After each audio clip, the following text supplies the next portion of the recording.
Assalomu alaykum do'stlar. Bugun sizlarga qalasa nastroykasini o'rgataman. Mana birinchisi select language. Bu tilni tanlash, ingliz tilida turishi kerak, boshqa tillar yaxshi emas. Fransuzchaga tushuning. Qiyinligi, o'yinni qiyinligi.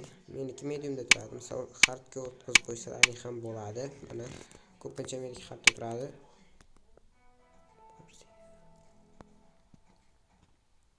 Kamerani stadionning ko'rinishi, sideline, kameraning uzoqlik yaqinlik ko'rsatishi 60%, 60% turishi kerak, aynan 60% dan past bo'ladi, 60% dan baland bo'lib ketadi. Auto replay, avtomatik qaytarish yoqib turishi kerak.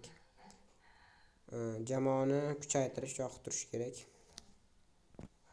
Asosiylari shu, qolganlarini to'g'rilab olaverasizlar.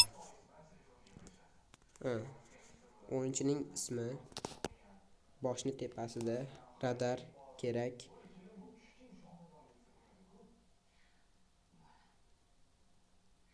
O'yinchining ismini o'zgarishi kerak. Futbol kaptogining rangi avtomatik belgilaydi. Agarda white mana ranglarga qo'yib qo'ysangiz, shu ranglarda bo'ladi kaptog. Men avtomatik qo'yib qo'yganman. Bu yerdan eng keraklari shu. Audioda mana shu kerak. Commentary language. Bu stadionni sharhlovchining tili, sharhlash tili, ya'ni ingliz tili bor, ispan tili bor, portugalcha bor. Ispan tilida qo'yib qo'ysangiz internet yaxshi ishlaydi. Live o'yinlarda internet qotishi sekinroq bo'ladi va sizga yoqadi. Music volumeni o'chirib qo'yish kerak. Nima uchun? Chunki foydasi yo'q narsa. Boshqarish, avtomatik o'tkazish yuqori, joystickni razmeri medium, kick assist, zarba assisti yuqori, cross assist ham yuqori, in-game taktika baland. Endi esa eng pastda turgan touch controls ga kiramiz. Tegish, ya'ni mana bu yerda o'rgatadi nimaga tegsa nima bo'lishini. Himoya kontrollari buni ham o'rgatadi. Bunga qo'yamiz endi. Fixed analog stick. Bu joystickni o'z joyiga kelib qolishi. On qilib qo'ysalaring o'z joyiga kelib qolaveradi, shuning uchun off qilib qo'yish kerak. Bu live o'yinlarda pand berib qolishi mumkin. Analog stick visible bu joystickning live o'yinlardagi holati. Ya'ni aylantirganingizda aylanadimi yoki o'rtadan o'tadimi? Shuni belgilab beradi.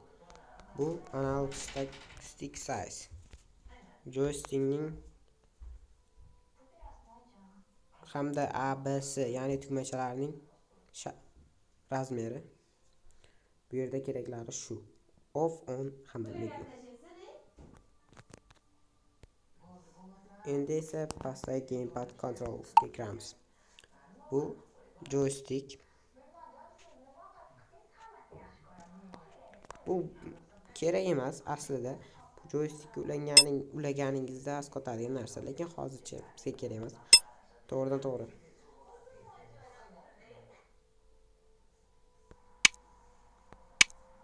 Bular ham kerak emas. Bu yerda account, link profile, manage days, boshqa narsalar. Visit or delete profile. Profilni o'chirib tashlash. Shu bugungi videoyimizni shu holatda tugatamiz. Mana sizlar nastroykani o'rganib oldingiz. O'ylaymanki bu nastroyka sizga asqotadi.